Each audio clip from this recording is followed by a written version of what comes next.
There was an old friend that I supported for 8 years.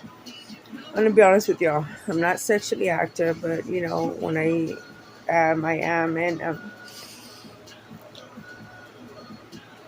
come to find out, I'm just gonna make it short. At my oldest daughters, brushes were coming out.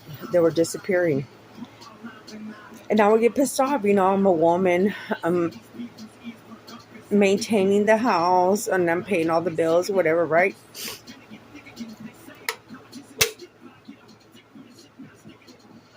I used to work at the refineries. The guys out there treated me like shit, but I stood on my ground, blah, blah, blah, blah. I met this older cat. He was from Fort Worth. Well, when I was doing concrete finishing, one of the guys spooked me. I was just finishing, you know, the concrete that was already laid down. I was a concrete finisher, and I twisted my ankle, and I broke it.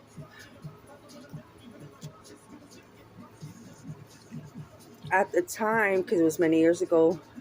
Now they don't put nobody in a cast, but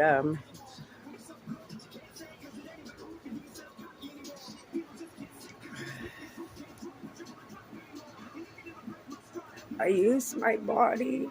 I just worked and worked and worked.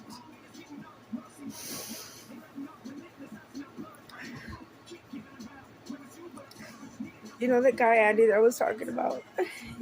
He's trying to put me on blast. I did nothing on him. Blast meaning like, oh, Veronica is a drug addict. I stopped. All I do is drink and smoke cigarettes. Andy was caught with drugs and just a bunch of stuff. This guy Ryan, he would offer to send me money, cash app. I supported him for 8 years. He's real close to my granddaughters, and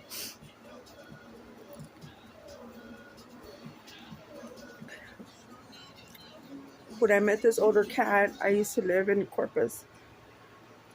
I was buying a house. It was a big old 3-bedroom.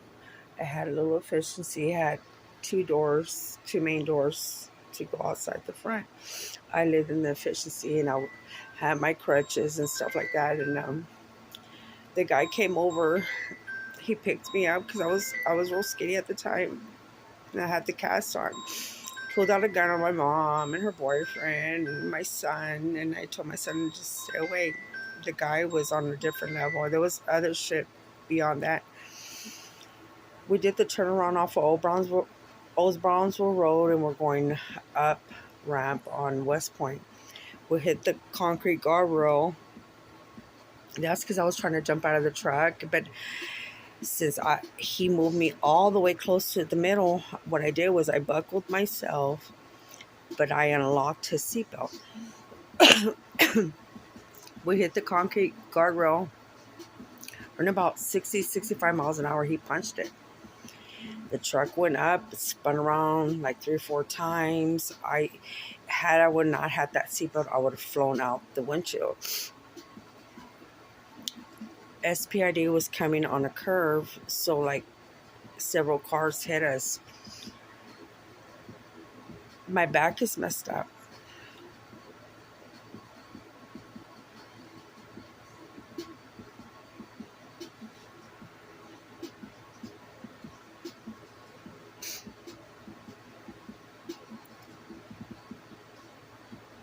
I had stayed by myself for so long because I was so embarrassed. I was so freaking embarrassed. I didn't want to go on dates, nothing.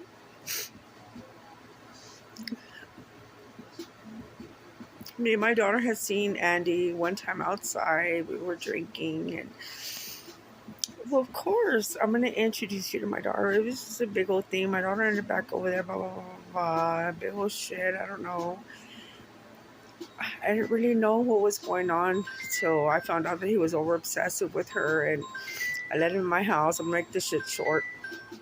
Both of them stressed me the fuck out. I started having minor strokes. Now I just feel so helpless. I can't bend down. I can't be at Walmart. I have to hold on to somebody because I'm unbalanced. I'm literally unbalanced. And then I've seen the cardiology and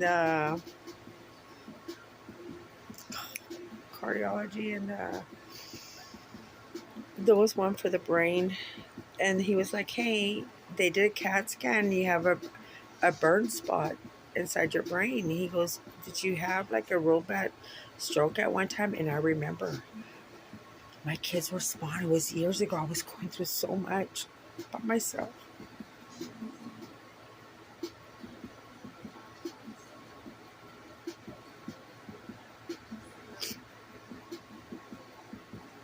At the time,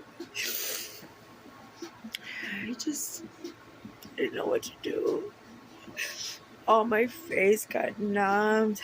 I told my kids, please just sit there. I had Nazis rodeo.